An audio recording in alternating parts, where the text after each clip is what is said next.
Hello friends, EVC में आपका स्वागत है। और आज हम बहुत ही इम्पोर्टेंट टॉपिक डिस्कस करेंगे जो कि रिलेटेड रहेगा टाइप ऑफ डीसी जनरेटर से। तो इसके पहले के क्लास में हमने डीसी जनरेटर का जो बेसिक था वो देखा था। उसके बाद में जो डीसी जनरेटर में पार्ट यूज़ होते हैं और वो कौन से मटेरियल से बनते हैं वो भी देखा था। और आज के क्लास में हम देखेंगे टाइप ऑफ डीसी जनरेटर। तो डीसी जनरेटर के बहुत से टाइप आते हैं, वो कौन से टाइप आते हैं वो हम देखेंगे। तो सबसे पहले हम देखते हैं कि ये जो डीसी जनरेटर के टाइप है वो किस पे डिपेंड करते हैं। तो हमें पता है कि डीसी जनरेटर में दो मेन पार्ट आते हैं। एक आता है फील्ड और दूसरा आता है आर्मेचर। तो कोई भी डीसी जनरेटर हो उसमें आर्मेचर जो है, आर्मेचर का कंस्ट्रक्शन जो है वो सेम रहेगा। जैसे आर्मेचर में एक वेव वाइंडिंग आती है, एक लैप वाइंडिंग आती है, एक वेव वाइंडिंग और लैप वाइंडिंग, बाकी सेम कंस्ट्रक्शन इसका कोई भी टाइप का डीसी जनरेटर हो तो उसमें सेम रहता है। तो जो डीसी जनरेटर का टाइप है वो डिपेंड करता है फील्ड वाइंडिंग पे। तो फील्ड वाइंडिंग पे मतलब किस तरह से, तो एक शॉर्ट हम देख लेते हैं। जैसे हमें पता है कि हमारा एक आर्मेचर है, यहाँ पे देख लेते हैं हम। ये हमारा एक पोल है, ये दूसरा पोल हो गया, एक नॉर्थ पोल और साउथ पोल। इनके बीच में हमने रखा आर्मेचर। तो आर्मेचर को हम प्राइम मूवर के हेल्प से इसको रोटेट करेंगे। किसके सहायता से? प्राइम मूवर के सहायता से हम आर्मेचर को रोटेट करेंगे। आर्मेचर जब रोटेट होगा तो इसकी जो मैग्नेटिक लाइन है, मैग्नेटिक फील्ड में जो मैग्नेटिक लाइन है वो मैग्नेटिक लाइन आर्मेचर के थ्रू कट हो जाएंगी, आर्मेचर के कंडक्टर के थ्रू कट हो जाएंगी और आर्मेचर में हमें ईएमएफ मिल जाएगा।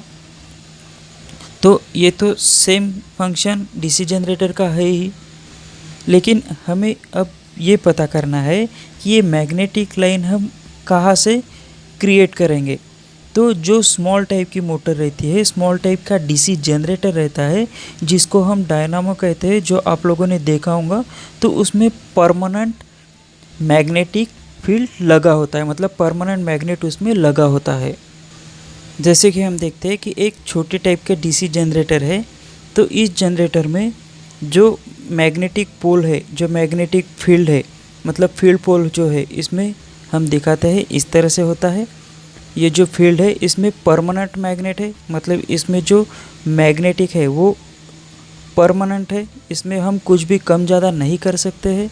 तो यही पोल हमने यहाँ पे दिखाया है कि ये नॉर्थ पोल है और ये साउथ पोल है, और इसके बीच में हम आर्मेचर रखेंगे इस तरह से।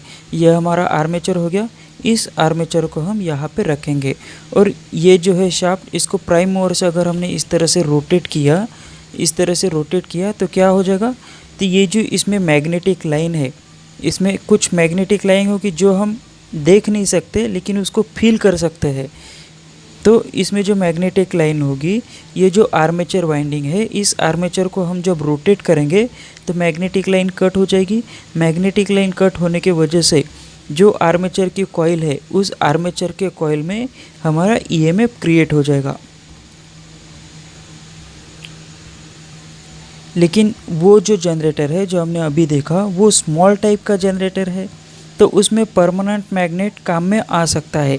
लेकिन जहाँ पे बड़ी क्वांटिटी में डीसी इलेक्ट्रिक पावर तैयार करना है, उसका जनरेशन हमें करना है, तो वहाँ पे हम परमानेंट मैग्नेट यूज़ नहीं कर सकते, क्योंकि परमानेंट मैग्नेट में जो फ्लक्स होंगे वो कांस्टेंट होंगे, एक ही होंगे, मतलब उसमें हम कुछ भी कम ज़्यादा नहीं कर सकते।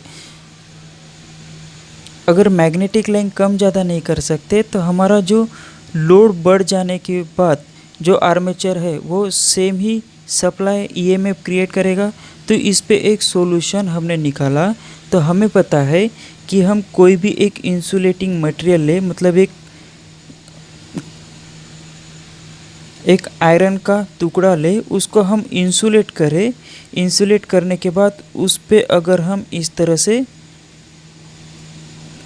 कॉइल को लपेट दे, इस तरह से हमने कॉइल को लपेट दिया, कॉइल को वाउंड किया। कॉइल को वाउंड करने के बाद इसको हमने डीसी सप्लाई दिया, इस पे हम केस 2 मान लेते हैं। जैसे ये केस नंबर 1 हो गया।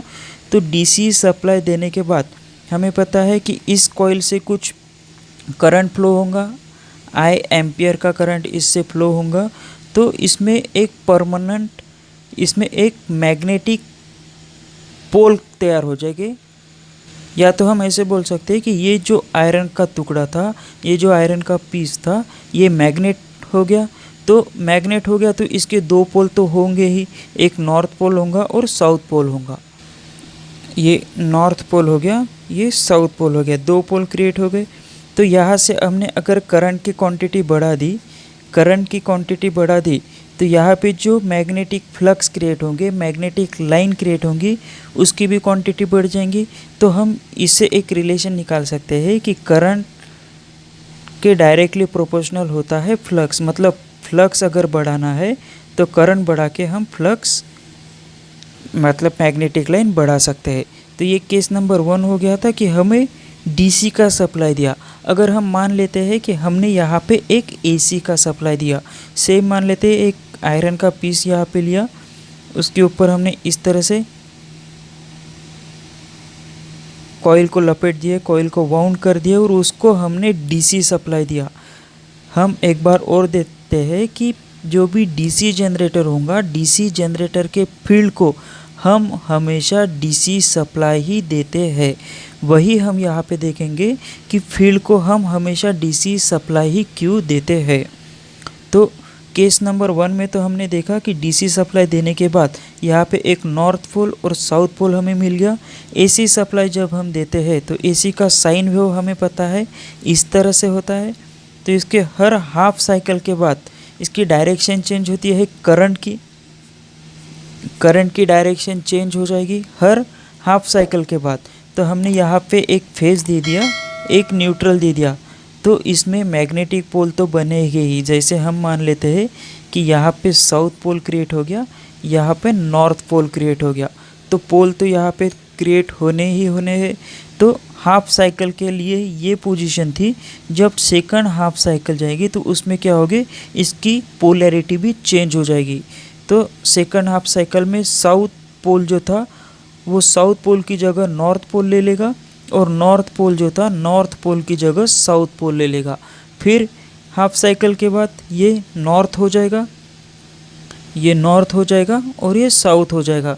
मतलब हर साइकिल के बाद, हर हाफ साइकिल के बाद ये अपनी पोलैरिटी, अपने पोल जो है वो चेंज कर रहे हैं। तो ये हमने केस नंबर 2 देखा। केस नंबर 2 देखा कि एसी सप्लाई देने के बाद इसमें क्या पोजीशन होती है। तो इससे हमें पता चलता है कि हम यहाँ पे एसी सप्लाई नहीं देंगे। तो हमें जो यहाँ पे पोल क्रिएट करना है, वो पोल हमें परमानेंट पोल क्रिएट करना है। तो परमानेंट पोल क्रिएट करना है तो हम बोल सकते हैं कि जो फील्ड वाइंडिंग है, उस फील्ड वाइंडिंग को हम हमेशा डीसी का सप्लाई देंगे। अब हम देखते हैं कि जैसे एक नॉर्थ पोल हो गया और एक साउथ पोल हो गया, तो हमें करना क्या है, इसको मैग्नेटिक पोल करना है। अभी तो ये आयरन के पीस हो गए, मतलब हमने देखा था डीसी जनरेटर में जो फील्ड पोल बनते हैं वो बनते हैं कास्ट आयरन से। किससे बनते हैं? कास्ट आयरन से। तो ये तो अभी कास्ट आयरन हो गया, इसमें किसी भी टाइप का मैग्नेटिक कभी नहीं है, किसी भी टाइप की फ्लक्स नहीं है, ये अभी सिर्फ क्या है, कास्ट आयरन के पीसेस है। तो अब हम क्या करेंगे, इसको हम देंगे वाइंडिंग। अभी तो ये कास्ट आयरन के पीस हो गए, अब हम इसको देंगे वाइंडिंग। इसको इस तरह से हमने लपेट दिया, इस तरह को हम इस पे वाइंडिंग लपेट दिए, और इसका जो एक पॉइंट है वो जाएगा यहाँ पे, और इस पोल पे भी हम इसको इस तरह से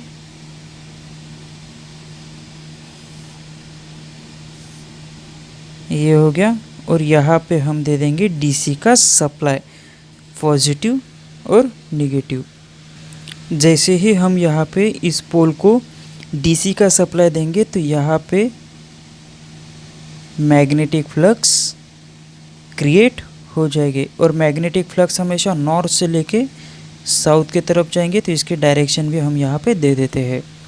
तो अब हम क्या करेंगे, इस पे आर्मेचर रख देंगे इस तरह से, और इस आर्मेचर पे कंडक्टर होंगे, इस तरह से कंडक्टर होते हैं हम मान लेते हैं, और इसको हम रोटेशन देंगे।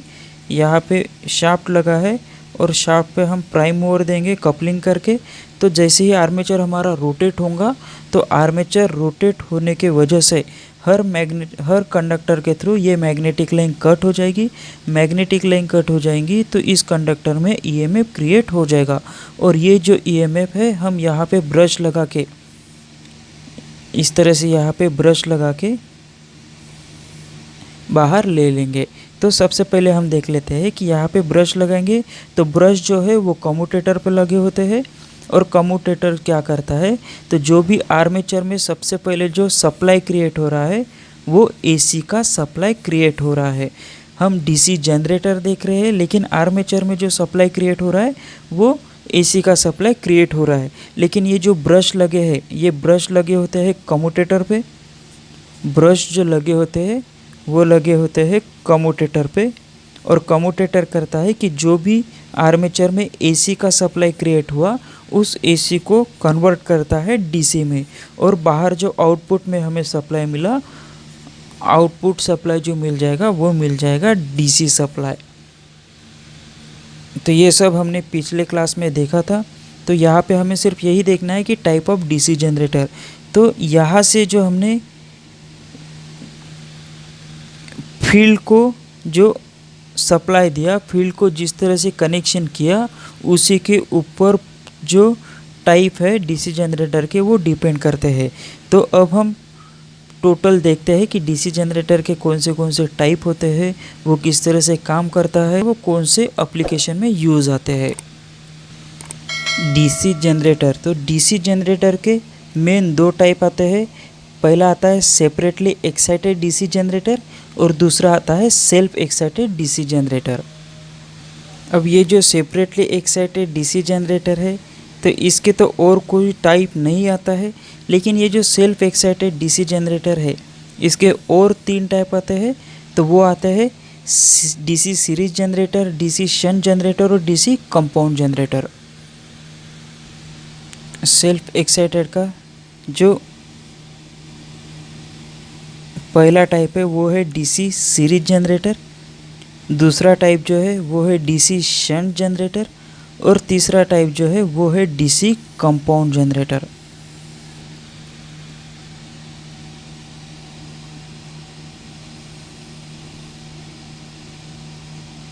ये 3 टाइप हो गए सेल्फ एक्साइटेड डीसी जनरेटर। अब यहाँ पे जो डीसी कंपाउंड जनरेटर है, इस डीसी कंपाउंड जनरेटर के और 2 मेन पार्ट आते हैं। वो कौन से, तो लॉन्ग शंट और शॉर्ट शंट। तो डीसी कंपाउंड जनरेटर के 2 पार्ट हमने यहाँ पे देखे। एक आता है लॉन्ग शंट कंपाउंड जनरेटर, और दूसरा आता है शॉर्ट शंट कंपाउंड जनरेटर। अब ये जो लॉन्ग शंट कंपाउंड जनरेटर है इसके और 2 टाइप आते हैं। तो वो कौन से, पहला टाइप आता है वो है cumulative long shunt DC generator, और दूसरा है differential long shunt DC generator. उसी तरह से जो शॉर्ट शंट डीसी जनरेटर है तो उसके भी 2 टाइप आते हैं, cumulative short shunt DC generator, और दूसरा है differential short shunt DC compound generator. तो लॉन्ग शंट कंपाउंड जनरेटर के हो जाएंगे 2 type, cumulative long shunt compound generator और differential long shunt compound generator.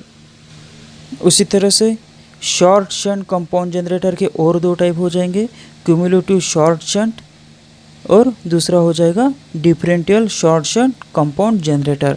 तो ये जो पूरे टाइप है, जैसे डीसी जनरेटर के 2 मेन टाइप थे, सेपरेटली एक्साइटेड डीसी जनरेटर, तो ये सेपरेटली है, मतलब इसका एक ही टाइप आता है, इसके कोई सब टाइप नहीं आते हैं। तो दूसरा जो मेन टाइप था हमारा सेल्फ एक्साइटेड डीसी जनरेटर, तो उसके ये पूरे टाइप है जो हमने यहाँ पे देखे हैं। और अभी एक एक जो मोट जनरेटर है उस पूरे जनरेटर को हम डिस्कस करेंगे। तो हमें यहाँ से पता चल गया कि ये जो पूरे टाइप है वो डिपेंड करता है कि फील्ड वाइंडिंग को हम किस तरह से डीसी जनरेटर में कनेक्ट करते हैं, और उसी पे ये पूरे टाइप डिपेंड होते हैं। तो एक्साइटेड मतलब अभी हमने देखा, एक्साइटेड मतलब फील्ड वाइंडिंग को सप्लाई देना। तो इसके पहले ही क्लास में हमने देखा था कि नॉर्थ पोल और साउथ पोल, इसको जो हम इस तरह से वाइंडिंग करते हैं, तो इसी वाइंडिंग को सप्लाई देने के बाद जो एक्साइटेशन देते हैं, और एक्साइटेशन देने के बाद, एक्साइटेशन मतलब एक तरह का हमारा सप्लाई हो गया, और वो सप्लाई देने के बाद यहाँ पे जो मैग्नेटिक लाइन क्रिएट हो रही है उसी को हम एक्साइटेशन कहते हैं।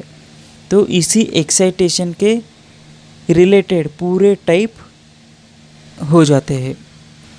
तो ये जो पूरे टाइप है, इस टाइप से हम इसको थोड़ा एक शॉर्ट रिव्यू देख लेते हैं, ताकि जब हम एक एक टाइप को डिटेल में डिस्कस करेंगे तो वो उस समय समझने के लिए हमें इजी हो जाएगा। तो सेपरेटली एक्साइटेड मतलब जो फील्ड वाइंडिंग को हम सप्लाई दे रहे हैं वो सेपरेटली देंगे, नहीं तो जो सेल्फ एक्साइटेड है, सेल्फ एक्साइटेड में किस तरह से होगा कि हम जो फील्ड वाइंडिंग को सप्लाई देंगे तो जो आर्मेचर में सप्लाई क्रिएट हो रहा है उसी का कुछ थोड़ा सप्लाई लेके हम फील्ड वाइंडिंग को देंगे। लेकिन सेपरेटली एक्साइटेड में ऐसा नहीं होगा। सेपरेटली एक्साइटेड में जो हम फील्ड वाइंडिंग को सप्लाई देंगे वो बाहर से बैटरी के थ्रू या फिर किसी मोटर के थ्रू हम फील्ड को सप्लाई देंगे। सेल्फ एक्साइटेड में हम आर्मेचर से ही सप्लाई लेंगे। तो DC series generator, DC series generator में क्या होगा कि जो आर्मेचर है, आर्मेचर के सीरीज़ में ही फील्ड वाइंडिंग लगी होंगी, तो इसके ही कनेक्शन के बेस से हम उस जनरेटर का नाम रख दिए डीसी सीरीज जनरेटर। अब डीसी शंट जनरेटर, शंट मतलब हो जाता है पैरेलल कनेक्शन। तो जो भी फील्ड वाइंडिंग है, फील्ड वाइंडिंग का कनेक्शन आर्मेचर के साथ पैरेलल में होगा, तो उसी कनेक्शन के बेस से हम इस जनरेटर का नाम दे दिए डीसी शंट जनरेटर। अब थर्ड टाइप आता है हमारा सेल्फ एक्साइटेड का, वो है डीसी कंपाउंड जनरेटर। अब कंपाउंड जनरेटर मतलब ये जो दोनों कनेक्शन है, एक तो सीरीज कनेक्शन और शंट कनेक्शन, ये दोनों कनेक्शन का कॉम्बिनेशन इस डीसी कंपाउंड जनरेटर में होगा। तो हम नॉर्मली कॉमन सेंस से इस तरह से बोल सकते हैं कि डीसी कंपाउंड जनरेटर में फील्ड वाइंडिंग के दो टाइप के कनेक्शन होंगे, मतलब दो फील्ड वाइंडिंग होंगे, एक तो सीरीज कनेक्शन होगा और एक पैरेलल कनेक्शन होगा। ठीक है, तो इसी कनेक्शन के बेस से अब हम आगे चलते हैं और एक एक जो जनरेटर है वो जनरेटर को डिटेल में डिस्कस करते हैं। तो सबसे पहले हम लेते हैं सेपरेटली एक्साइटेड डीसी जनरेटर। तो सेपरेटली एक्साइटेड डीसी जनरेटर में क्या हो जाएगा कि हम देख लेते हैं कि एक हमारी ये फील्ड वाइंडिंग है, इस तरह से हम इसकी यहाँ पे इक्विवेलेंट सर्किट डायग्राम निकाल लेते हैं।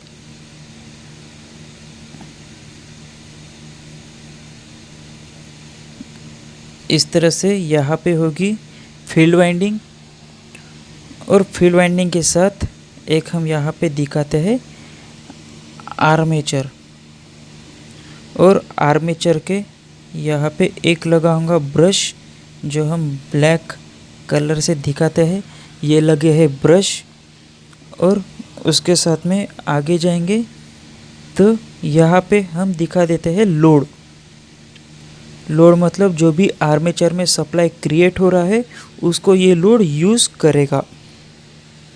तो फील्ड वाइंडिंग देख रहे यहाँ पे ये फील्ड वाइंडिंग है, इसके नाम भी हम यहाँ पे लिख लेते हैं कि ये हो गई हमारी फील्ड वाइंडिंग।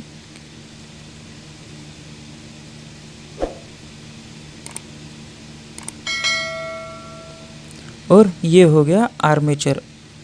तो यहाँ से ए से बोल ही सकते हैं कि ये हो गया हमारा आर्मेचर। फील्ड वाइंडिंग का ये पॉइंट F1 हो गया, ये F2 हो गया, और यहाँ पे हम डीसी सप्लाई फील्ड वाइंडिंग को देंगे। तो यहाँ से हम दे देंगे डीसी सप्लाई।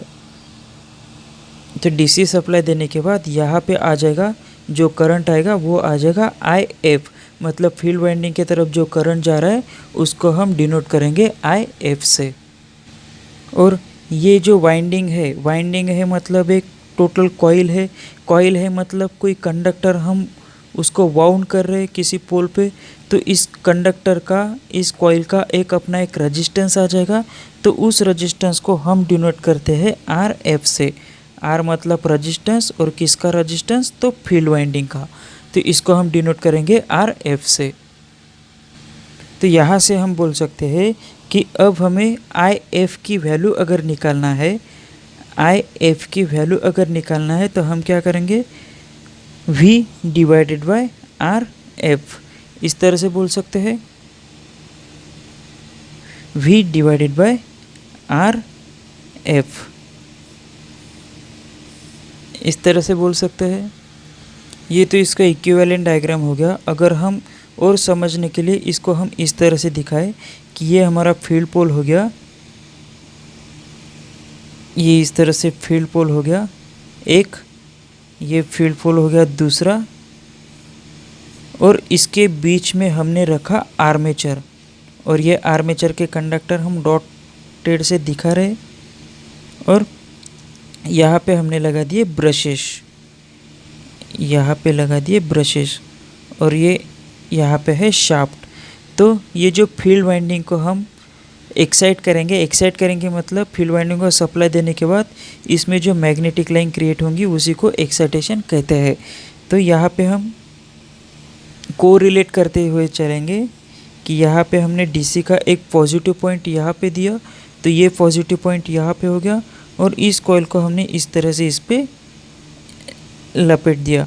तो ये इसका F पॉइंट था, ये F1 था, तो F1 ये हो गया, और F2 कंटिन्यू है जॉइंट इसके साथ, तो ये हो गया इसका, यहाँ पे लपेट देंगे इस पोल पे, और ये हो जाएगा F2 पॉइंट, और F2 पॉइंट कनेक्ट होगा नेगेटिव के साथ, तो यहाँ पे हम दे देते हैं नेगेटिव।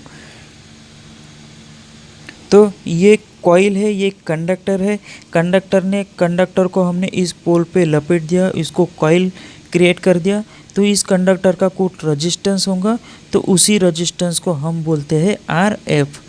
और यहाँ से पॉजिटिव सप्लाई मतलब DC का सप्लाई हमने दिया, तो DC का सप्लाई देने के बाद इस कॉइल से वो करंट जाएगा, तो इस कॉइल से करंट जो जा रहा है उसको हम बोल रहे हैं IF, मतलब फील्ड वाइंडिंग से जो जाने वाला करंट है उसको हम बोलेंगे IF। यहाँ से तो हमारा फील्ड वाइंडिंग के कनेक्शन कंप्लीट हो गए। तो यहाँ पे एक पोल हमें मिल गया नॉर्थ पोल, और दूसरा पोल मिल गया साउथ पोल। और जैसे ही हमने DC सप्लाई इसको दिया, तो DC सप्लाई देने के बाद इसमें मैग्नेटिक लाइन भी क्रिएट हो गई, इसमें मैग्नेटिक लाइन भी क्रिएट हो गई। तो अब हम चलते हैं आर्मेचर की तरफ। तो आर्मेचर में देखते हैं कि आर्मेचर का ये पॉइंट हो गया A1, और दूसरा जो पॉइंट है वो हो गया A2। तो यहाँ से हम देखते हैं कि ये हो जाएगा EG मतलब जनरेटेड वोल्टेज। अब ये मैग्नेटिक लाइन है, इस आर्मेचर के शाफ्ट को हम यहाँ से बोल सकते हैं कि यहाँ पे प्राइम मूवर लगा दिया, और प्राइम मूवर से हम कपलिंग कर दिए। कपलिंग करने के बाद ये शाफ्ट जो है वो रोटेट कराएंगे हम प्राइम मूवर के सहायता से, और जैसे ही ये आर्मेचर रोटेट होगा तो इसके मैग्नेटिक लाइन कट हो जाएंगी। मैग्नेटिक लाइन कट हो जाएंगी तो आर्मेचर में कुछ EMF क्रिएट हो जाएगा। तो इसी को ही हमने यहाँ पे दिखा दिया EG मतलब जनरेटिंग EMF। तो आर्मेचर जो है, तो आर्मेचर में भी कुछ कंडक्टर है, आर्मेचर में भी हमने कुछ वाइंडिंग की हुई है, जैसे वेव टाइप की हो सकती है, लैप टाइप की हो सकती है। तो इससे हमें पता चलता है कि उसमें कुछ ना कुछ वाइंडिंग है। तो वाइंडिंग है मतलब उस कंडक्टर का रेजिस्टेंस भी आएगा। तो यहाँ पे हम दिखा देते हैं कि आर्मेचर का कुछ रेजिस्टेंस होगा, तो इस तरह से हम यहाँ पे दिखा देते हैं। ये रेजिस्टेंस का सिंबल हो गया, और रेजिस्टेंस को हम दिखाते हैं आर ए मतलब जो आर्मेचर का रजिस्टेंस है वो हो गया आर ए। तो यहाँ से जैसे ही आर्मेचर के कंडक्टर में ईएमएफ मतलब ईएमएफ जनरेट हो गया, तो वो सप्लाई इस तरह से हम बाहर दिखाते हैं। तो इसमें क्या हो जाएगा, आई ए क्रिएट हो जाएगा, मतलब आर्मेचर का करंट क्रिएट हो जाएगा। तो हम यहाँ पे लिख लेते हैं, ये हो जाएगा हमारा आई ए। अब जो भी करंट क्रिएट हो गया, आई ए आर्मेचर में करंट क्रिएट हो गया, वो जाएगा लोड पे। ये हमने लोड यहाँ पे दिखाया, तो लोड पे जाएगा, तो उस करंट को हम बोलेंगे आई एल। जैसे यहाँ पे हम कोरिलेट करें, तो यहाँ से जो आर्मेचर का सप्लाई क्रिएट हो गया, ये रोटेट होने की वजह से, तो ये चला जाएगा लोड के पास, और लोड क्या करेगा, जो सप्लाई क्रिएट हुआ, डीसी सप्लाई जो क्रिएट हुआ, उस सप्लाई को ये लोड यूज़ करेगा। तो जो लोड यूज़ करेगा तो उसको हम बोलेंगे यहाँ पे आई एल, लोड करंट। अब यहाँ से हम देखते हैं कि सेपरेटली एक्साइटेड डीसी जनरेटर, इसमें कौन से इक्वेशन हमें मिलते हैं। तो नंबर एक पे क्या हो जाएगा, जो आई एल है, मतलब सबसे पहले हम देख लेते हैं कि यहाँ पे फील्ड वाइंडिंग है, एक आर्मेचर वाइंडिंग है। फील्ड वाइंडिंग को हमने बाहर से सेपरेटली क्या कर दिया, सप्लाई दे दिया, सेपरेट सप्लाई दे दिया। तो यहाँ पे हमें डीसी सप्लाई का इनपुट दे दिया, और यहाँ पे डीसी सप्लाई का आउटपुट मिल गया। तो यहाँ पे दो टाइप के सप्लाई हो गए, एक इनपुट में डीसी सप्लाई मिल गया, आउटपुट में डीसी सप्लाई आर्मेचर के थ्रू हमें मिल गया। तो यहाँ पे हमने जो एक्साइटेशन दिया तो उसके लिए सेपरेटली सप्लाई दिया। तो सेपरेटली सप्लाई देने के वजह से ही इस जनरेटर का नाम जो हमने रखा वो हो गया सेपरेटली एक्साइटेड डीसी जनरेटर। तो इस जनरेटर में अब कौन से इक्वेशन हमें मिलते हैं, क्या क्या पॉइंट हम इसमें नोट डाउन कर सकते हैं, वो देखते हैं। सबसे पहले जनरेटर मतलब जो आर्मेचर था, आर्मेचर में जनरेटिंग ईएमएफ क्रिएट हो गया, तो उसकी वजह से जो आई ए हो गया और आई एल हो गया, ये सीरीज़ में है। तो हमें पता है कोई भी सीरीज सर्किट में जो भी करंट होता है वो सेम होता है। जैसे कि एक हमारा इस तरह से एक बैटरी है, इस तरह से एक बैटरी है, ये इसका पॉजिटिव, ये नेगेटिव। इस तरह से यहाँ पे एक दूसरी बैटरी है, ये इसका पॉजिटिव और इसका नेगेटिव। ये 2 वोल्ट की है और ये भी 2 वोल्ट की है। तो इसको हमने सीरीज़ में कनेक्ट कर दिया, तो क्या हो जाएगा, सपोज़ हम मान लेते हैं कि इसका एक 0.5 एम्पियर का रेटिंग है और इसका भी 0.5 एम्पियर का रेटिंग है। इसको हमने सीरीज़ कनेक्शन कर दिया, तो सीरीज़ कनेक्शन में हमने इसको जोड़ दिया, तो क्या हो जाएगा, यहाँ पे जो हमें वोल्टेज है वो वोल्टेज 4 वोल्ट मिलेगा, और जो करंट है तो करंट जो है यहाँ पे 0.5 एम्पियर का है, तो यहाँ पे भी 0.5 एम्पियर का है। तो यहाँ पे जो टोटल करंट जो मिलेगा वो भी 0.5 एम्पियर का रहेगा।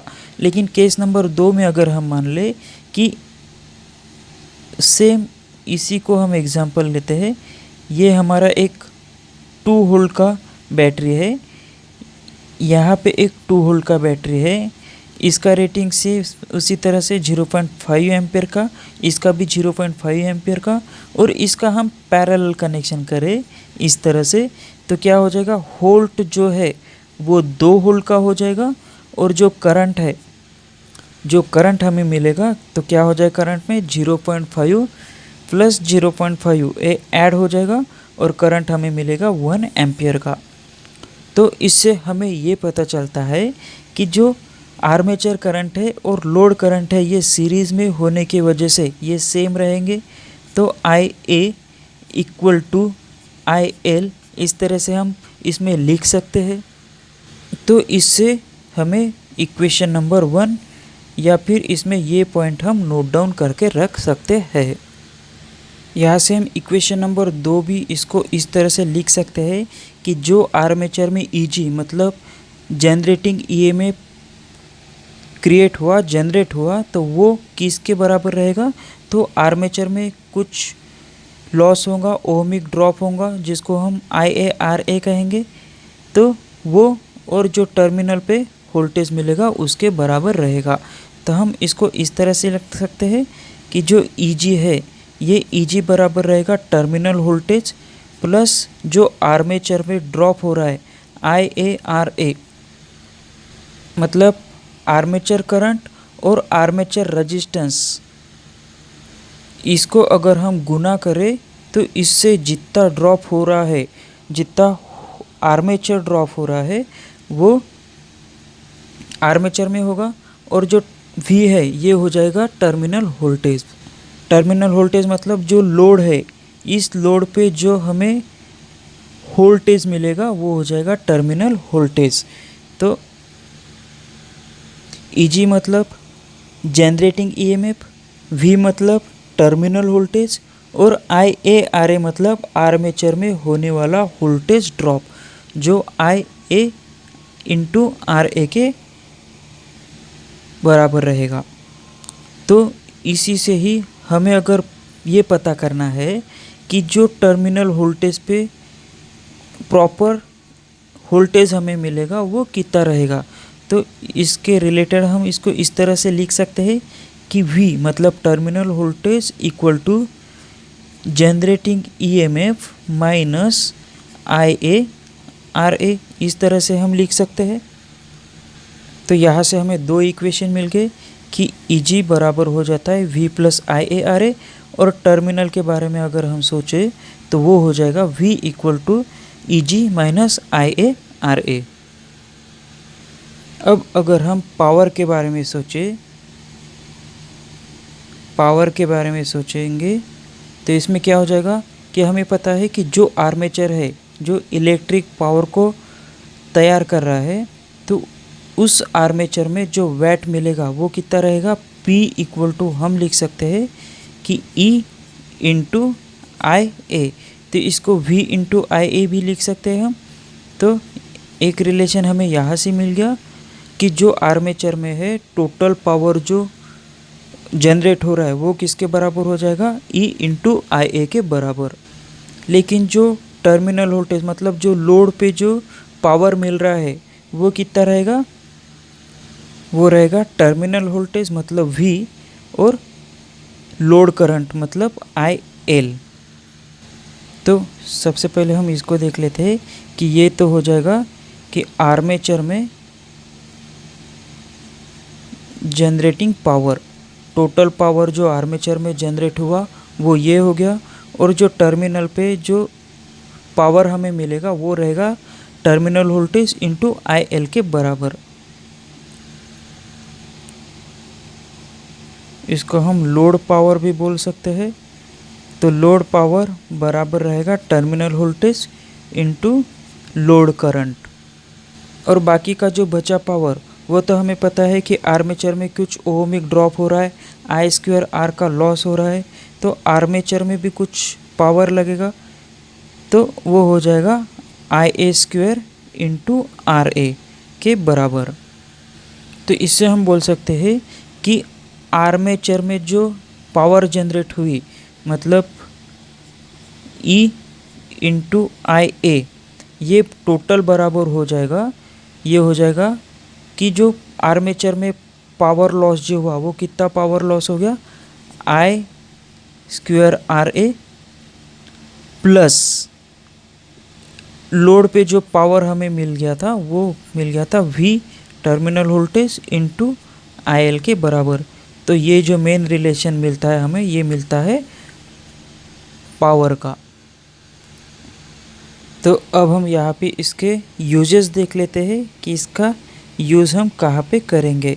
तो सबसे पहले हम इसका यूज़ करेंगे बूस्टर के लिए।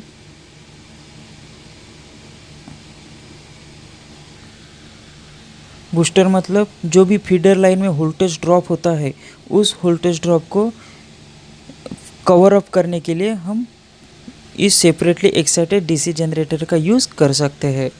उसके बाद में सेकंड यूज़ हो जाएगा इसका इलेक्ट्रोप्लेटिंग में यूज़ करते हैं हम। कहाँ पे यूज़ करते हैं? इलेक्ट्रोप्लेटिंग। और थर्ड इसका यूज़ है वो हो जाएगा टर्बो अल्टरनेटर पे।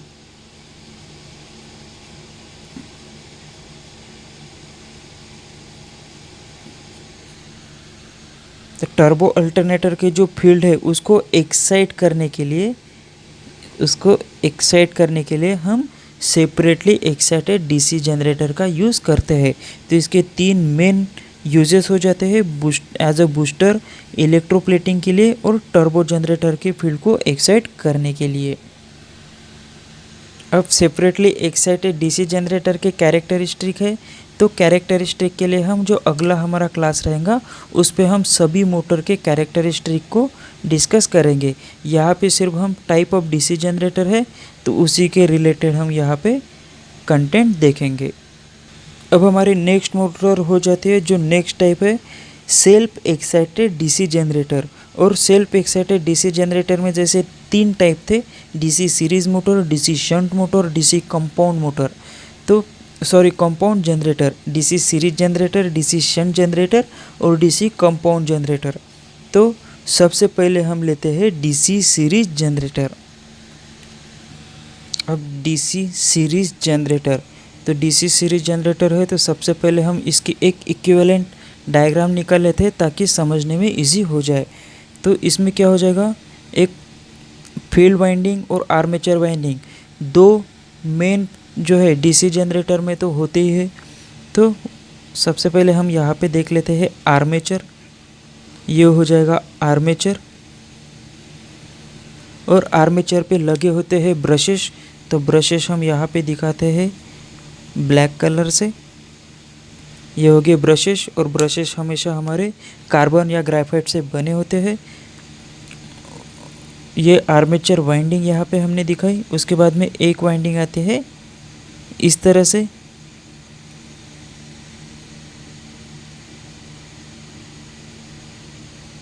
एक वाइंडिंग आएगी इस तरह से,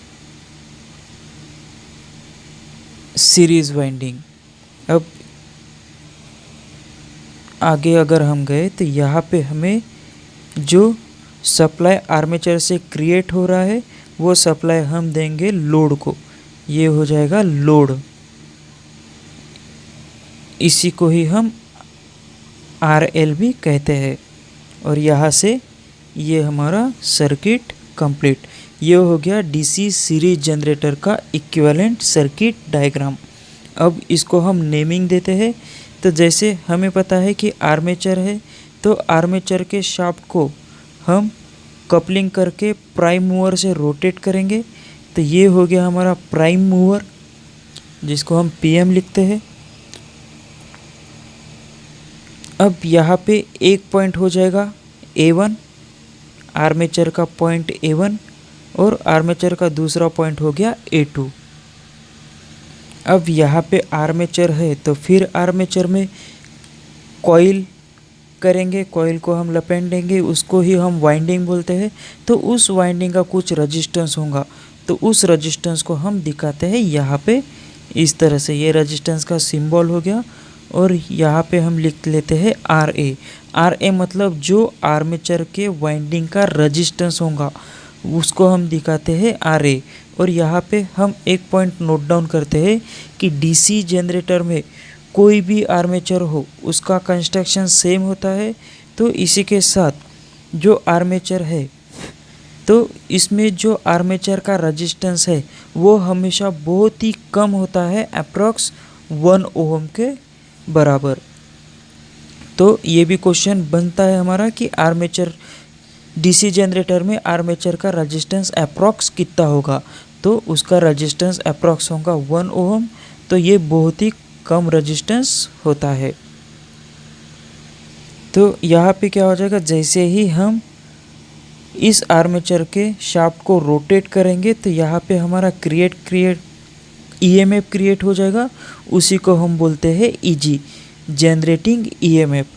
तो इसी के साथ साथ यहाँ पे एक आर्मेचर करंट भी क्रिएट हो जाएगा, उसको हम लिख लेते हैं IA। इसी के साथ साथ ये सीरीज़ फील्ड है, तो सीरीज़ फील्ड है तो इसको हम सीरीज़ फील्ड को हमेशा नाम देते हैं D1 और नेक्स्ट टर्मिनल होगा उसको हम देते हैं नाम D2। और इस सीरीज़ फील्ड से भी कोई करंट फ्लो होगा तो उस करंट को हम नाम देते हैं ISE, क्योंकि सीरीज़ फील्ड से करंट फ्लो हो रहा है तो उस करंट को हम नाम देते हैं IA। आर्मेचर से जो करंट फ्लो हो रहा है उसको हम नाम देते हैं RA। सीरीज ये जो शंट फील्ड है तो सॉरी ये जो सीरीज़ फील्ड है तो सीरीज़ फील्ड का भी अपना कुछ रजिस्टेंस होगा तो उसको हम नाम देते थे RSE, मतलब सीरीज़ फील्ड का रजिस्टेंस। ये E है यहाँ पे, तो सीरीज़ फील्ड का रजिस्टेंस। तो यहाँ से करंट आगे आएगा तो लोड की तरफ जाएगा तो इस करंट को हम नाम चेंज कर देंगे और अब इसको बोलेंगे IL, क्योंकि ये लोड की तरफ जा रहा है।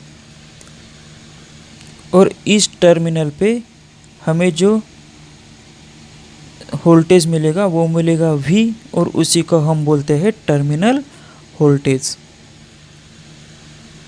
अब इसी डायग्राम को हम दूसरी डायग्राम निकाले और उसके साथ को रिलेट करें तो क्या हो जाएगा वो देखते हैं, क्योंकि इस तरह से समझने में इजी हो जाएगा। ये हमारे पोल है, ये पोल शूज़ हो गए और पोल शूज़ हमेशा पोल को काउंटर शंक नट से फिट होते हैं, वो नट यहाँ पे लगे होते हैं। ये पोल हो गया और ये पोल शूज़ हो गए, इस तरह से होंगे। यहाँ पे दूसरा पोल होगा, ये पोल शूज़ और ये पोल, ठीक है। तो यहाँ पे हम क्या करेंगे अब सीरीज़ फील्ड, ये तो आर्मेचर हमारा यहाँ पे रहेगा। हमने इसके पहले भी कहा कि डीसी जनरेटर में आर्मेचर जो है उसमें कोई भी कंस्ट्रक्शन में चेंज नहीं होगा, जो भी चेंज होगा वो फील्ड वाइंडिंग में होगा। तो फील्ड वाइंडिंग से ही हमारे टाइप ऑफ डीसी जनरेटर हो जाते हैं। तो हम अब यहाँ पे करेंगे कि जो फील्ड वाइंडिंग है उसको हम सप्लाई देंगे इस तरह से।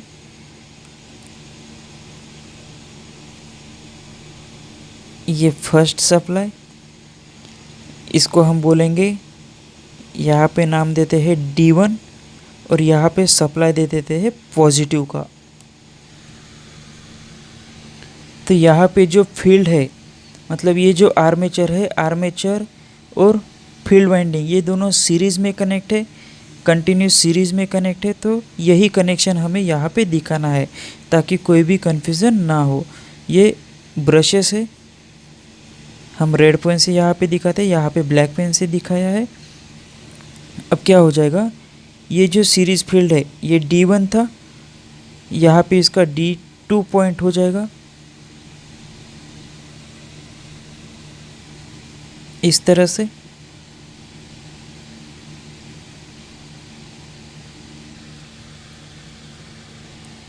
यहाँ पे हम आर्मेचर को भी नेमिंग दे देते हैं ताकि कनेक्शन करने में इजी हो जाएगा। ये A1 हो गया, ये A2 हो गया और ये D1 क्यों लिखा हमने, क्योंकि सीरीज़ फील्ड में जो वाइंडिंग को हम नेमिंग देते हैं वो D1 D2 से देते हैं, तो इसके लिए हमने यहाँ पे D1 दे दिया। अब देखते हैं D1 और A1 कनेक्ट है, सॉरी यहाँ से हम पॉजिटिव का सप्लाई निकाल लेते हैं। D1 और A1 कनेक्टेड है। A2 जो है, A2 लोड को गया तो यहाँ से हम A2 दिखा देते हैं, ये गया लोड को। अब जो फील्ड वाइंडिंग का D2 है, A2 का A1 का कनेक्शन तो हमने कर लिया और ये हो जाएगा D2, यहाँ पे लिख लेते हैं D2, मतलब A2 का और D2 का जो सप्लाई है वो हो गया लोड। तो यहाँ पे हम लिख लेते हैं लोड, ये गया लोड को और यहाँ पे जो है ये रहेगा आर्मेचर के कंडक्टर इस तरह से। तो जैसे ही हम मोटर को स्टार्ट करते हैं तो इस डीसी जनरेटर का वर्किंग देखने से पहले सबसे पहले हम देख लेते हैं कि ये जो सीरीज़ फील्ड है, ये जो सीरीज़ फील्ड हमने यहाँ पे देखी पोल पे इसके कॉइल लपेट दिए तो ये जो सीरीज़ फील्ड है इसका जो रेजिस्टेंस है वो हमेशा कम रहता है। तो हम इसको इस तरह से बोल सकते हैं कि इसका जो सीरीज़ फील्ड है, इस सीरीज़ फील्ड की कॉइल हमेशा जाड़ कंडक्टर की बनी होती है और इसके टर्न जो है वो बहुत ही कम होते हैं। तो इसी वजह से हमने यहाँ पे दिखाया। तो ये सीरीज़ फील्ड की वाइंडिंग है। अगर शंट फील्ड की रहती तो वो इस तरह से रहती थी। तो शंट फील्ड में इसका रेजिस्टेंस ज़्यादा रहेगा और सीरीज़ फील्ड में हम इसको इस तरह से दिखाते हैं। तो सीरीज़ फील्ड में इस वाइंडिंग का रेजिस्टेंस कम रहेगा। तो ये जो वाइंडिंग है वो होगी फील्ड वाइंडिंग। शंट में रेजिस्टेंस ज़्यादा रहेगा क्योंकि इसके नंबर ऑफ टर्न्स ज़्यादा है और ये बहुत ही पतली है कॉइल।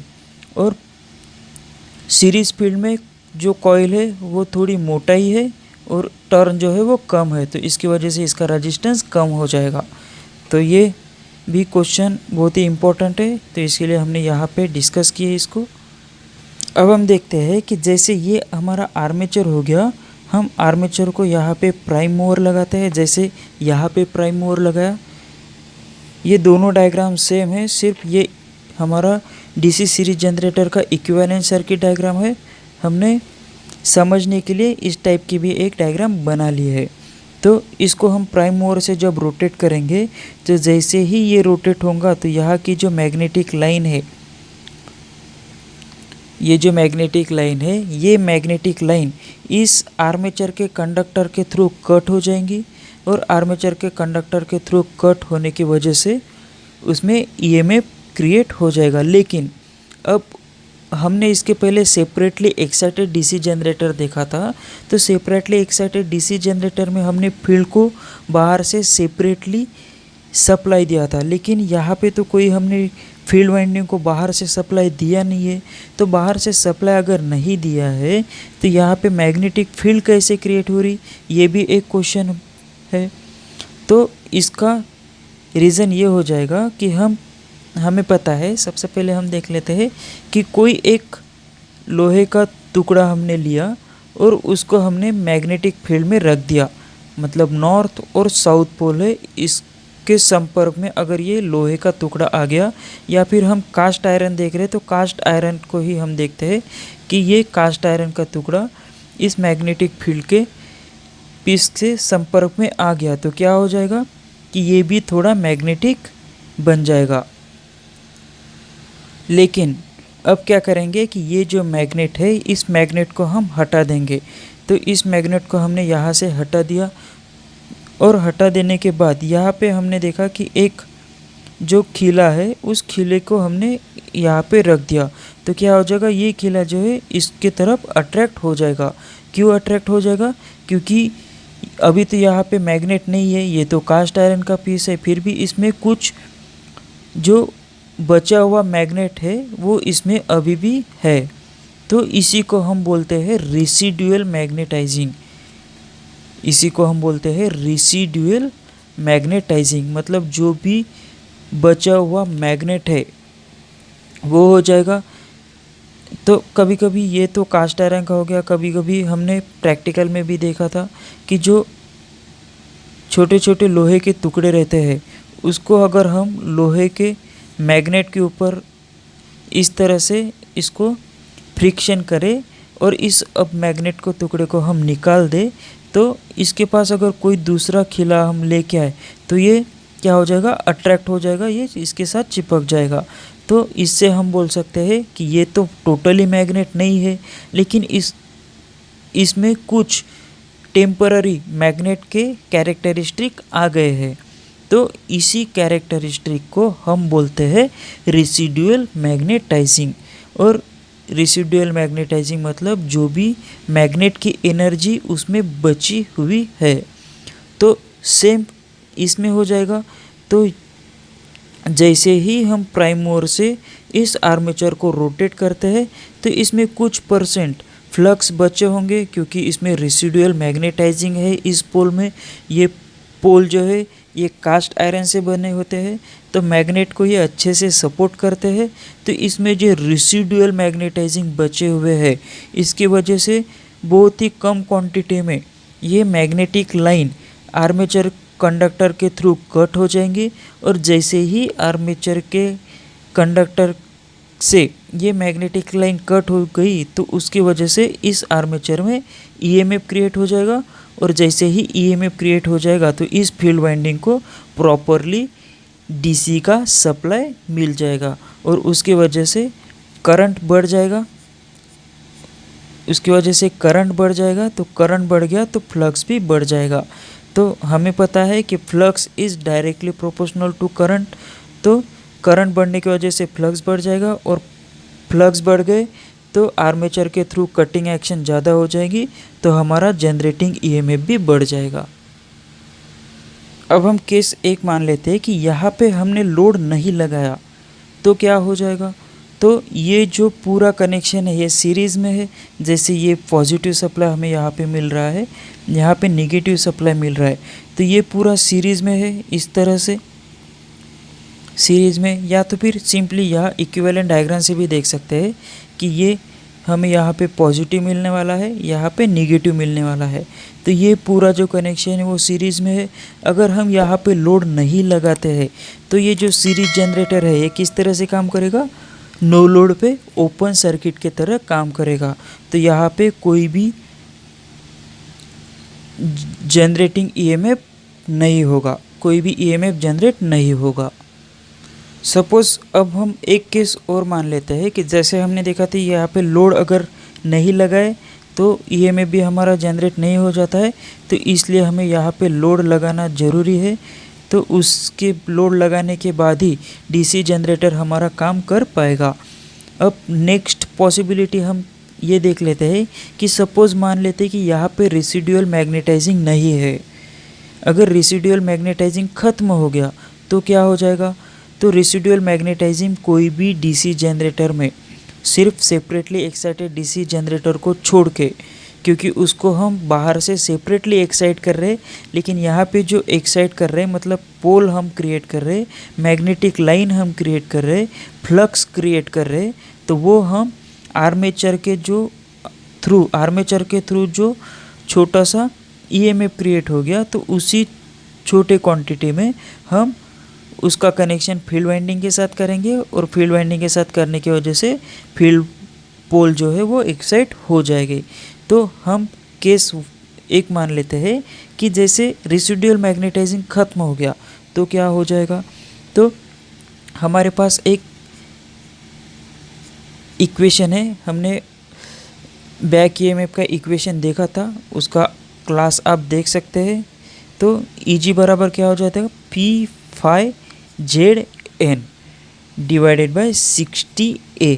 पी मतलब पोल, ये मैग्नेटिक फ्लक्स, कंडक्टर और स्पीड ये कांस्टेंट हो जाएगा।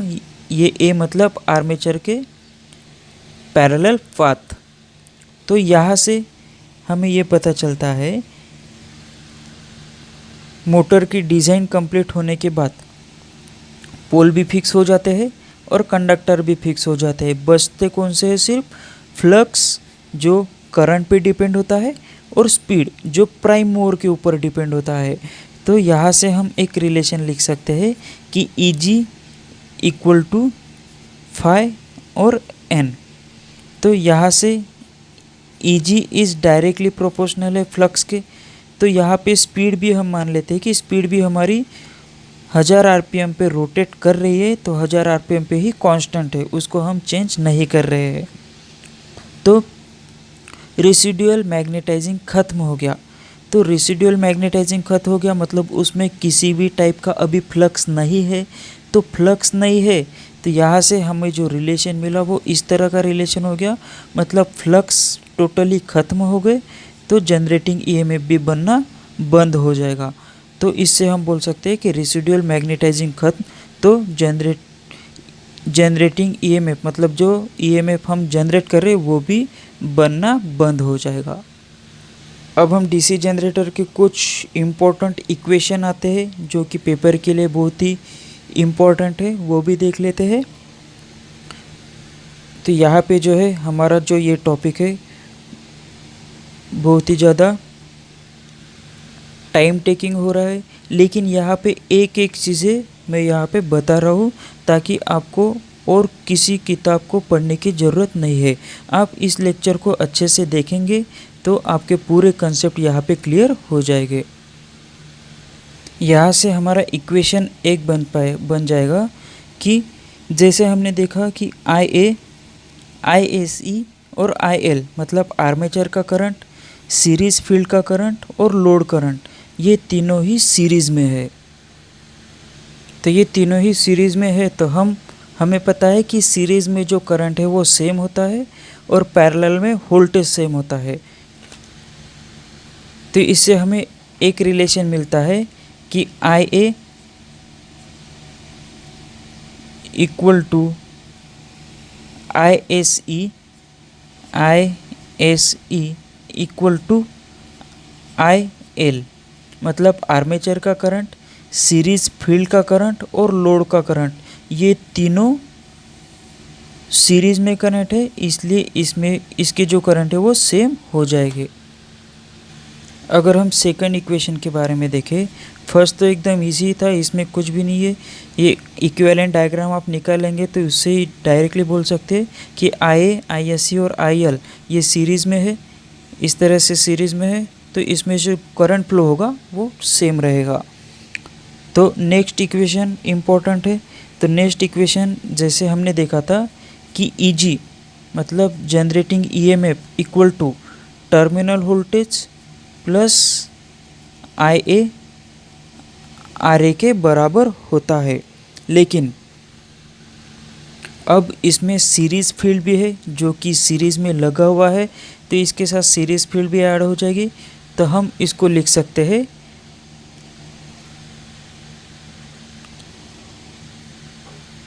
ISE इंटू RSE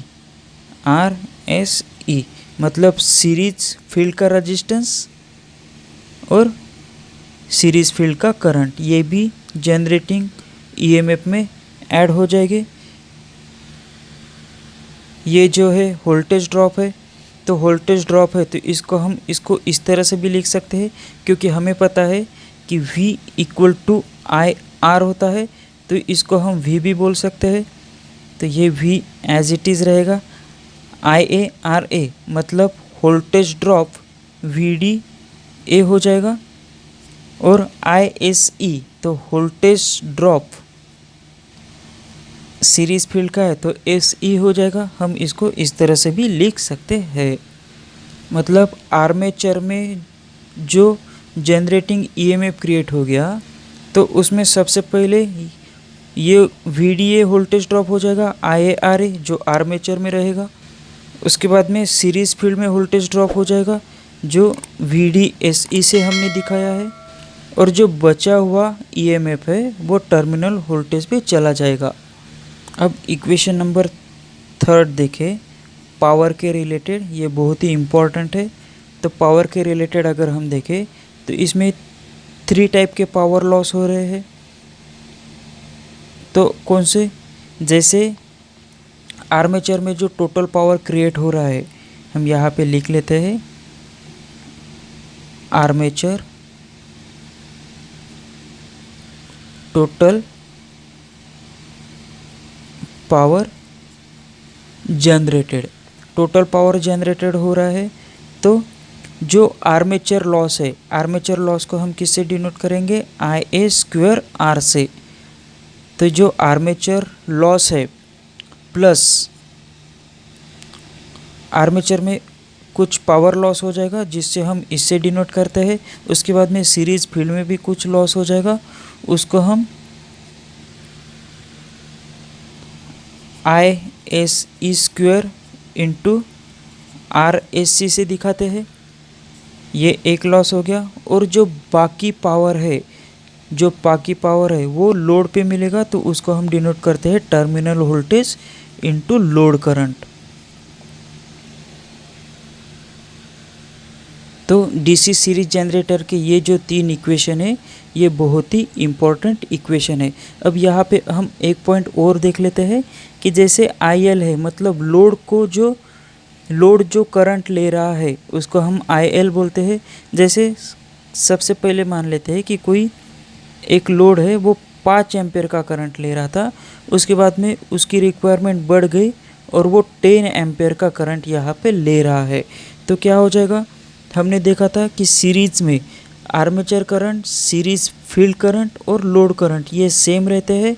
तो इसका रिक्वायरमेंट लोड का करंट बढ़ गया तो ISE का भी करंट बढ़ जाएगा और आर्मेचर का करंट भी बढ़ जाएगा। तो इस कंडीशन में क्या हो जाएगा कि हमारा जो ये रिलेशन था I डायरेक्टली प्रोपोर्शनल फ्लक्स, तो करंट बढ़ जाएगा तो फ्लक्स की क्वांटिटी भी बढ़ जाएंगी।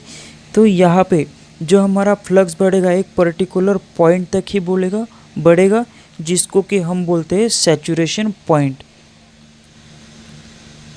और उसी सैचुरेशन पॉइंट तक ही हमारा टर्मिनल वोल्टेज बढ़ता है उसके प्रोपोर्शनल में। तो लोड के प्रोपोर्शनल में जो वोल्टेज बढ़ता है, इस कैरेक्टरिस्टिक को DC सीरीज जनरेटर में हम बोलते हैं राइजिंग कैरेक्टरिस्टिक। ये भी बहुत ही इम्पोर्टेंट पॉइंट है, ये भी कभी कभी क्वेश्चन पूछा जाता है कि DC सीरीज जनरेटर में जो वोल्टेज लोड के प्रोपोर्शनल में बढ़ता है तो उस कैरेक्टरिस्टिक को क्या बोलते हैं, तो वो हो जाता है हमारा राइजिंग कैरेक्टरिस्टिक। अब क्या होगा कि सैचुरेशन जो हमारा पॉइंट है उसी तक हमारा फ्लक्स क्रिएट होगा, फ्लक्स मैग्नेटिक लाइन क्रिएट होंगी। लेकिन उसके बाद में भी अगर लोड की रिक्वायरमेंट बढ़ी, मतलब 10 एम्पियर है, तो उसके बाद भी उसकी लोड की रिक्वायरमेंट अगर बढ़ गई तो क्या होगा कि आर्मेचर का लॉस, आर्मेचर और सीरीज फील्ड, मतलब आर्मेचर एंड सीरीज फील्ड, इसमें जो ड्रॉप होगा I इंटू R जो ड्रॉप होगा वो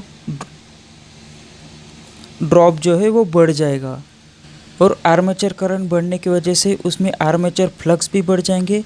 और आर्मेचर फ्लक्स अगर बढ़े तो आर्मेचर में जो आर्मेचर रिएक्शन होता है, आर्मेचर रिएक्शन के बारे में हम अगले लेक्चर में देखेंगे, इसका एक स्पेशल लेक्चर रहेगा। तो आर्मेचर रिएक्शन भी बढ़ेंगे और आर्मेचर रिएक्शन बढ़ने की वजह से टर्मिनल वोल्टेज जो है, जो हमारा टर्मिनल वोल्टेज है वो कम हो जाएगा। तो ये तो था हमारा पूरा DC सीरीज जनरेटर। तो अब हम देखते हैं कि DC सीरीज जनरेटर के जो यूजेस है, इसके एप्लीकेशंस है, वो क्या कहाँ पे यूज़ होते हैं। इस जनरेटर का यूज़ जो है वो कांस्टेंट लोड के लिए होता है। सबसे पहले तो ये मेन पॉइंट है, कांस्टेंट, जहाँ पे भी कांस्टेंट लोड की रिक्वायरमेंट है वहीं पे ही DC सीरीज जनरेटर का यूज़ हम करते हैं। जैसे कि रेल लाइटिंग में,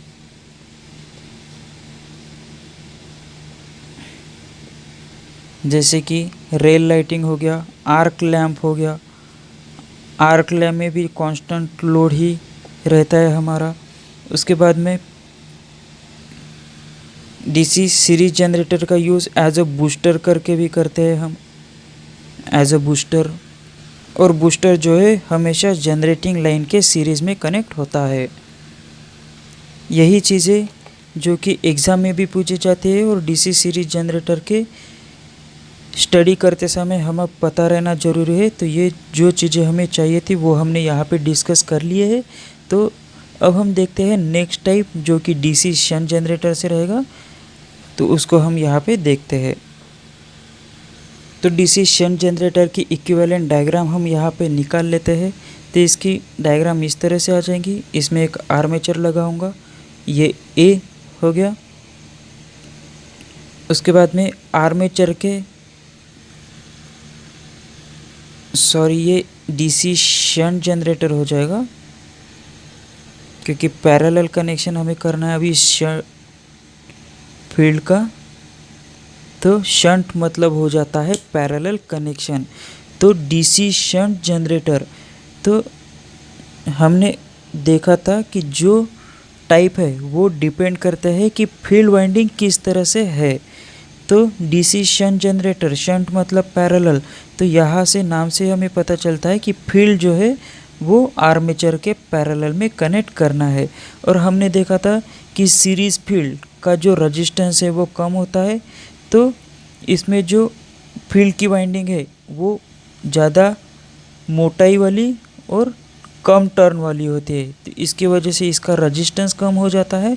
और शंट फील्ड में कॉइल जो है वो पतली होती है इस तरह से और ज़्यादा टर्न वाली होती है, तो इसका रेजिस्टेंस बढ़ जाएगा। तो आर्मेचर के पैरेलल में जो वाइंडिंग होती है फील्ड की वो ज़्यादा टर्न वाली और साइज़ में पतली होती है, तो इसकी वजह से इसका रेजिस्टेंस जो है वो ज़्यादा हो जाता है। और ये सीधा जाएगा ये लोड के लिए, ये हो गया लोड। अब हम इसको नेमिंग दे देते हैं। जैसे आर्मेचर के ब्रश है तो यहाँ पे ब्लैक पेन से हम ब्रश दिखाते हैं। ये हो गया ब्रश जो कम्यूटेटर पे कनेक्ट होते हैं, और कम्यूटेटर हमारा हाइड्रोन कॉपर से बनता है। अब ये ईजी हो जाएगा, ईजी मतलब जनरेटिंग ईएमएफ। और आर्मेचर के कंडक्टर है तो इसमें इसका रेजिस्टेंस हो जाएगा, तो ये हम इस तरह से दिखाते। ये हो गया आर्मेचर का रेजिस्टेंस आर ए। उसके बाद में ये इसका पॉइंट A1 हो गया, ये इसका पॉइंट A2 हो गया। अब ये शंट फील्ड है, शंट कनेक्शन है, आर्मेचर के पैरेलल में लगा हुआ है, इसके लिए इसके वजह से ये शंट फील्ड हो गया। तो इसके नाम अभी हो जाएंगे E1 और E2, और ये लोड के लिए चला जाएगा। अब आर्मेचर का करंट यहाँ से क्रिएट हो गया और आर्मेचर करंट आगे फ्लो होगा, तो यहाँ से हम यहाँ पे लिख सकते हैं आर्मेचर करंट IA। अब आर्मेचर करंट IA हो गया तो आर्मेचर करंट दो यहाँ पे डिवाइड होगा, एक जाएगा लोड के तरफ मतलब IL हो जाएगा, और एक जाएगा शंट फील्ड के तरफ, तो ये हो जाएगा ISH। आर्मेचर करंट दो हिस्सों में डिवाइड हो गया, एक फील्ड के तरफ मतलब ISH, लोड के तरफ मतलब IL। और ये जो कॉइल है, कॉइल हमने लपेट लिया, तो ये कॉइल मतलब एक तरह से कंडक्टर ही है, तो कंडक्टर का अपना एक रेजिस्टेंस रहेगा। जैसे इसका रेजिस्टेंस जो है ज़्यादा है, तो इस रेजिस्टेंस को हम डिनोट करते हैं RSH से, ठीक है। अब ये ईएमएफ क्रिएट कर रहा है, तो यहाँ से हम प्राइम मूवर से इस आर्मेचर को रोटेट करेंगे। तो यहाँ पे हम इसकी एक डायग्राम बना लेते हैं। ये तो डीसी शंट जनरेटर की इक्विवेलेंट डायग्राम होगी। अब दूसरे डायग्राम से हम इस डायग्राम को कोरिलेट करते हैं। जैसे कि ये हमारा पोल हो गया, ये पोल शूज़ हो गया, ये पोल हो गया, और इसी पोल के ऊपर हम शंट वाइंडिंग करेंगे। एक दूसरा पोल यहाँ पे हो गया इस तरह से, और इस पे हम शंट वाइंडिंग करेंगे। और इन दोनों पोल के बीच में हम रखते हैं आर्मेचर। ये आर्मेचर की वाइंडिंग होगी इस तरह से। यहाँ पे लगेंगे आर्मेचर के ब्रश, जो ब्रश हमेशा कम्यूटेटर पे लगे होते हैं। अब हम करते हैं वाइंडिंग यहाँ से। तो शंट फील्ड का E1 और E2 ये डायरेक्टली लोड को कनेक्ट है, और A1 और A2 ये भी लोड को कनेक्ट है क्योंकि ये पैरेलल कनेक्शन है। तो अब हम यहाँ से दिखाते हैं। ये हो गया हमारा E1 का पॉइंट, E1 का पॉइंट इस तरह से यहाँ से होते हुए जाएगा, और यहाँ पे सीरीज फील्ड पे जितने टर्न थे उससे ज़्यादा टर्न रहेंगे क्योंकि इसका रेजिस्टेंस यहाँ पे ज़्यादा है।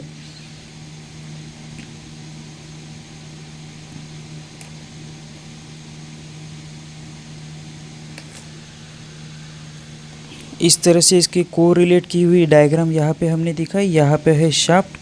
तो अब क्या होगा, जैसे ही हम इस आर्मेचर को इस आर्मेचर को प्राइम मूवर के सहायता से, ये प्राइम मूवर लगाया और इस प्राइम मूवर का सहायता से हम रोटेट करेंगे। तो इस पोल में, जैसे हमने डीसी सीरीज जनरेटर में भी देखा था कि इस पोल में रेसिडुअल मैग्नेटाइजिंग होगा। रेसिडुअल मैग्नेटाइजिंग की वजह से इसमें कुछ मैग्नेटिक लाइन पहले से ही ऑलरेडी इसमें होगी। ये मैग्नेटिक लाइन, ये फ्लक्स है। तो जैसे ही हम प्राइम मूवर से रोटेट करेंगे तो इसमें जो रेसिडुअल मैग्नेटाइजिंग है, उस रेसिडुअल मैग्नेटाइजिंग की वजह से जो आर्मेचर के कंडक्टर है, वो आर्मेचर के कंडक्टर उस मैग्नेटिक लाइन को कट कर देंगे और Faraday's law of electromagnetic inductions law के हिसाब से इस आर्मेचर पे हमें जनरेटिंग ईएमएफ मिल जाएगा। अब जैसे हमने सीरीज जनरेटर में देखा था कि वो नो लोड पे अगर हम लगाए तो उसमें वो काम नहीं कर पाएगा, क्योंकि नो लोड पे सीरीज जनरेटर जो है वो ओपन सर्किट की तरह काम करेगा।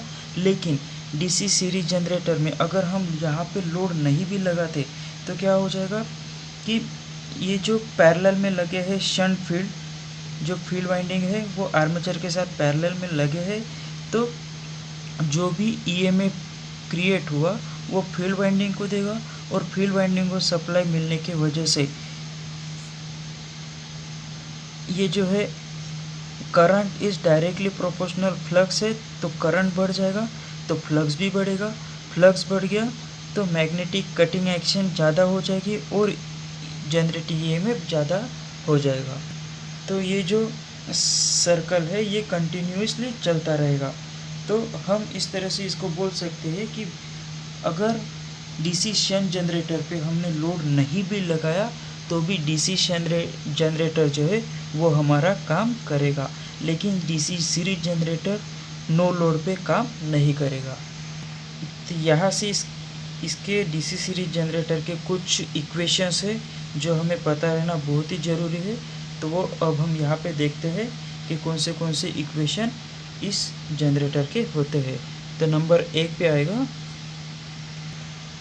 सीरीज सर्किट में जो है वो करंट सेम रहता है, लेकिन पैरेलल सर्किट हो तो उसमें वोल्टेज सेम रहता है। तो यहाँ पे पैरेलल सर्किट है तो करंट का डिवीज़न हो जाएगा। तो जैसे हमने देखा थी कि आर्मेचर करंट जो जनरेट हुआ वो दो हिस्सों में बढ़ गया, एक तो लोड के लिए जा रहा है इस तरह से और शंट फील्ड के लिए जा रहा है इस तरह से। तो हम बोल सकते हैं कि आर्मेचर करंट ये इक्वल टू है शंट फील्ड करंट के प्लस लोड करंट के बराबर। तो ये इक्वेशन हमें डायरेक्टली यहाँ से मिल जाता है, तो इसको हम करंट रिलेशन भी बोलते हैं। तो इसी से हम ये भी बोल सकते हैं कि अगर हमें लोड की वैल्यू निकालना है तो लोड वैल्यू निकालना है तो हम क्या बोलेंगे, टर्मिनल वोल्टेज इक्वल टू जो लोड का रजिस्टेंस है वो। तो ये अगर हम करें तो हमें लोड का करंट पता चल जाएगा। उसी तरह से शंट फील्ड में जो करंट जा रहा है, shunt field ISH, shunt field में जो करंट जा रहा है वो हमें पता करना है। तो हम क्या करेंगे, terminal voltage equal to terminal voltage divided by RSH, इस तरह से हो जाएगा। तो यहाँ पे एक चीज़ जो हम नोट डाउन करते हैं कि ये पैरेलल कनेक्शन है। एक बार और रिपीट करते हैं कि सीरीज सर्किट में जो करंट है वो सेम होता है और जो वोल्टेज है वो डिवाइड होता है। पैरेलल सर्किट में जो करंट है वो डिवाइड होता है और वोल्टेज सेम होता है। तो यहाँ पे वोल्टेज जो है VSH के बराबर हो जाएगा। जो हमारा ये स्क्रीन के बाहर गया, जो वोल्टेज है वो VSH के बराबर होगा। अब जनरेटिंग वोल्टेज क्या होगा, जनरेटिंग EMF क्या होगा, तो इसका फार्मूला तो हमें पता ही है कि टर्मिनल वोल्टेज प्लस IaRa। तो अब हमें टर्मिनल वोल्टेज पे कितना वोल्टेज मिल रहा है वो पता करना है। तो इसको इसी को हम सिंप्लीफाई करके इसको निकाल सकते हैं, Eg माइनस IaRa। तो ये हमारा इक्वेशन 2 यहाँ से मिल जाता है, बहुत ही इम्पोर्टेंट है। तो ये तो पूरा करंट का रिलेशन था, ये जो हमने देखा ये पूरा करंट का रिलेशन था, ये पावर का रिलेशन था। अब हम देखते हैं वोल्टेज का रिलेशन क्या होगा। अब हम देखते हैं वोल्टेज का रिलेशन क्या होगा।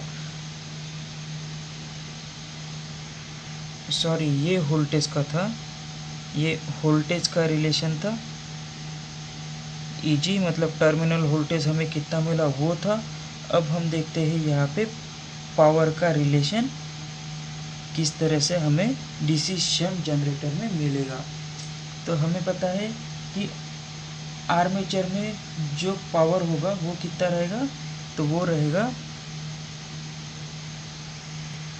यहाँ पे लिख लेते हैं कि आर्मेचर में जो पावर होगा, आर्मेचर पावर वो होगा E इंटू आई ए के बराबर। इतना पावर जो होगा वो आर्मेचर पे होगा। उसी तरह से आर्मेचर वाइंडिंग और शंट फील्ड वाइंडिंग पे पावर लॉस होने के बाद जो टर्मिनल वोल्टेज पे पावर मिलेगा, जो लोड को पावर मिलेगा वो कितना रहेगा। तो हम देखते हैं यहाँ पे लोड पावर, तो लोड पावर कितना रहेगा, V इंटू आई एल। तो यहाँ से हमें पावर का ये इक्वेशन मिल गया, ये भी बहुत इम्पोर्टेंट है। तो डीसी शंट जनरेटर का जो यूज़ है वो हम करेंगे बैटरी चार्जिंग के लिए, बैटरी चार्जिंग के लिए, लाइटिंग लोड के लिए, लाइटिंग लोड के लिए। उसी तरह से जो वेल्डिंग जनरेटर है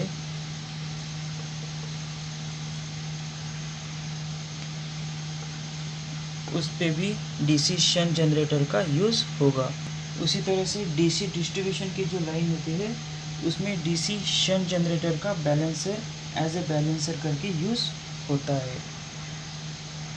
और डीसी शंट जनरेटर को हम बैटरी चार्जिंग के लिए यूज़ इसलिए करते हैं क्योंकि ये कांस्टेंट लोड पर कांस्टेंट वोल्टेज के लिए यूज़ में आता है। तो ये मेन एप्लीकेशंस थे डीसी शंट जनरेटर के। तो नेक्स्ट जो मोटर अब हमारी एक जो बची वो है डीसी कंपाउंड जनरेटर। तो हम उसके बारे में देखते हैं।